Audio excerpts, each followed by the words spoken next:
It's been nearly 3 weeks now since the start of that E. coli outbreak in Calgary daycares, and still there are children sick in hospital, some with the most serious complications. Alberta Health Services says they are receiving care for HUS, hemolytic uremic syndrome, and they are responding well. Hilary Johnstone in Ottawa joining us with the very latest. We follow this so closely throughout these weeks, Hilary, as we come to the end of another week. Where do things stand with the children?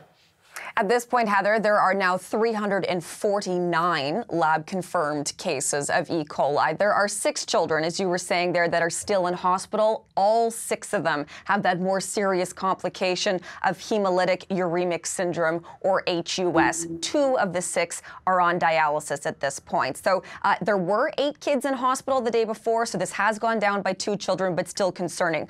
Really interesting, though, there are now 29 confirmed cases of secondary transmission. And because of those secondary cases, there are now a number of other daycares, 5 of them, that have been closed that are not actually connected to that centralized kitchen where officials believe this outbreak all started. These are different daycares where other kids are now showing signs and symptoms of E. coli. So 29 of those cases, a lot of them are within the same household as well, is what officials are saying. And we were speaking with a professor of pediatrics at the University of Calgary, and he said, you know, on average, in order to get 1 secondary case of E. coli, you need to have 10 original cases. So with the numbers that we're seeing of 349 confirmed cases, it is not surprising at all that you would then see this number of secondary cases. So that is certainly something to follow. Officials are still quite hopeful here, Heather, that they have seen the peak in terms of all of those confirmed cases, but still something to be following, of course, as we